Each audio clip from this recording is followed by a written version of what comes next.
Par rapport à tout ça, je vais dire que nous sommes juste arrivés à 2 ans d'expérience. J'entends par 2 ans d'expérience, 2 ans par exemple de gouvernance, 2 ans où nous avons un régime au niveau du Sénégal, au nouveau régime qui est en train de travailler d'une façon aussi formidable que possible.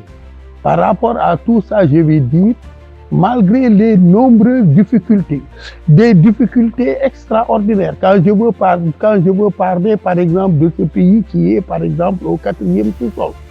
Donc vous voyez ce que ça fait. Quand je veux parler d'un pays qui a été ruiné, quand je veux parler d'un pays qui réellement ne peut par exemple plus être sur jambes et sur genoux. Et bien heureusement que nous avons un régime qui est en place et qui est en train de se battre de jour comme de nuit pour vous refaire par exemple ce pays-là. Quand je vous dis que aujourd'hui au Sénégal, il n'y a pas de problème, sinon il n'y a pas de grand problème.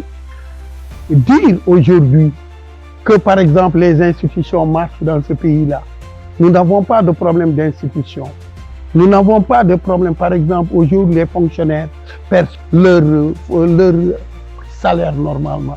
Je vous dis que les retraités perçoivent leur salaire, bien qu'on doit justement les augmenter parce que c'est un peu difficile pour moi. Aujourd'hui, l'éducation, bien qu'en évolution, mais on est en train, par exemple, de poser des jalons d'apaisement. Aujourd'hui, la santé est extrêmement difficile, mais les gens sont en train de travailler pour relever justement le plateau médical au niveau, par exemple, de tout le pays. Donc, je vais dire que le régime a pas suffisamment travaillé, mais le régime a quand même travaillé. Bien sûr qu'il reste beaucoup de choses à faire, mais c'est parce que le pays a été vraiment sous-sol. Donc, relever un pays qui a été, par exemple, vraiment gâché, qui a été ruiné, qui a été détourné pendant, par exemple, 12 ans.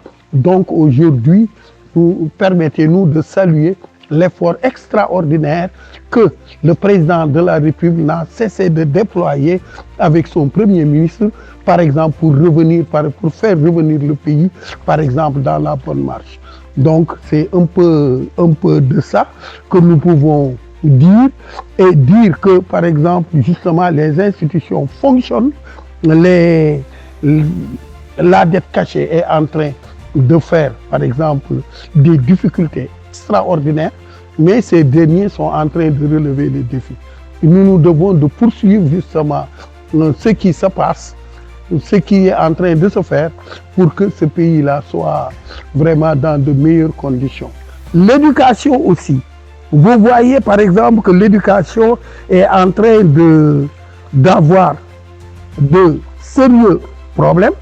Vous avez vu aussi qu'au niveau de la santé, vraiment le plateau médical laisse à désirer.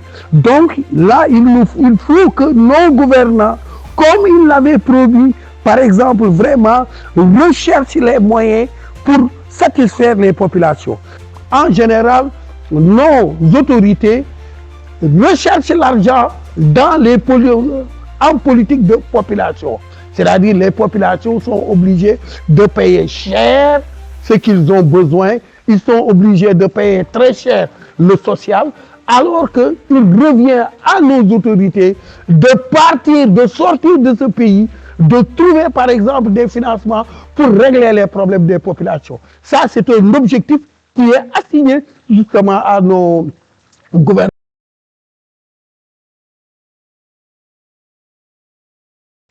La société justement sénégalaise est en train de se métamorphoser.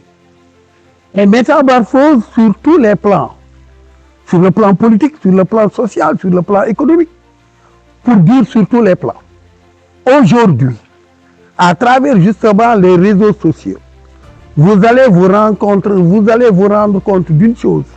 La liberté est là, la démocratie est là, mais quelquefois c'est de trop. Les gens vont par exemple quelquefois de trop loin. Par exemple, vous verrez par exemple à travers les réseaux sociaux des gens qui insultent, des gens qui injurient, des gens qui n'ont aucun respect, par exemple, pour un pouvoir qui est en place, ou bien une opposition qui est en train de subir. Vous voyez, par exemple, que les gens ne respectent pas du tout, par exemple, les lois et règlements. Ce qui est extrêmement grave pour une société.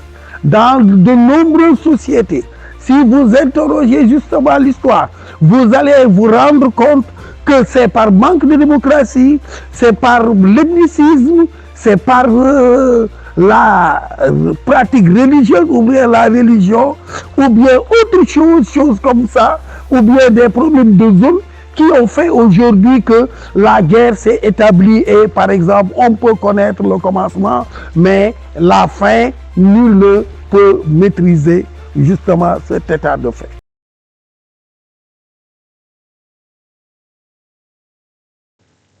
« 2026 soit une année de paix, de santé et surtout d'épanouissement des populations, une année vraiment qui sera une année de liberté et de libération au peuple, donc que 2026 soit une année vraiment très exceptionnelle qui va voir le développement justement de ce pays et de ce beau peuple.